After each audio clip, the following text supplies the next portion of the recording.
Well, the holidays are looming. Decorations are popping up around the neighborhood and stores. They'll be here before you know it, and nothing tastes better on a chilly Thanksgiving morning than scones. Well, there's a woman in Texas who knows all about that. In fact, she made these fancy biscuits her business. I caught up with her to find out all about these sweet treats.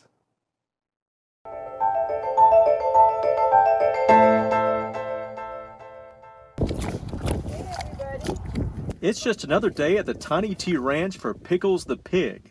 Oh, look, Pickles. I forgot I brought you an apple. Look, here you go. Spike Gillespie's place is home to lots of animals and her own can-do attitude.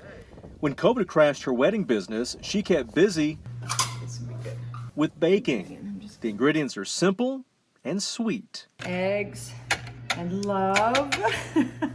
And in the dry ingredients, you get scones. Lots of scones. It's fun. You get to play with your food.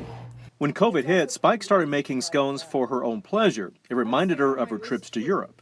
Some people think scones should be triangular. I'm a big fan of the circular scone. That's the kind I get in England. Eventually, word got out about these fancy baked biscuits, and Spike's Scone Crone business was born. And somebody said, well, I want scones. Someone else said, well, I want scones. I'm like, well, I can do that. It's a food for the people. They're inexpensive to make. I like to say they're like, you know, like peasants can have them, but they're fit for the queen or whatever. The orders started piling up. Spike got busy baking. For her, making scones is also therapeutic. It's healing. It's healing for me. It's healing for the people. I call it mental health food. Spike says working a mound of dough brings her to her happy place.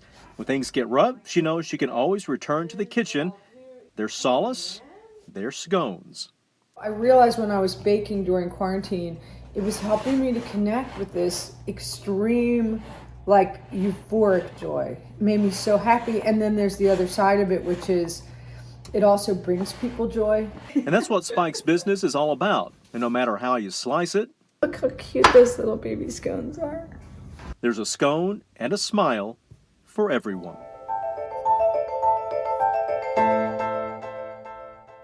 And by the way, Spike donates 10% of her sales to the local food bank. And if you'd like to make your own scones, she has a few tips to get you started.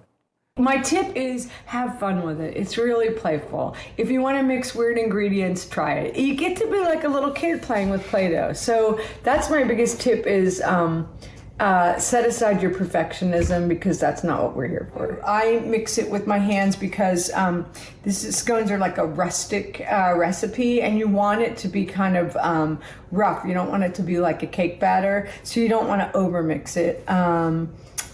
Really important tip is have fun.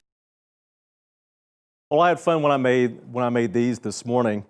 They're a little hard, so after you eat them, make sure you make sure you eat them warm. But they're still pretty good. Put some jelly on them. Can't go wrong.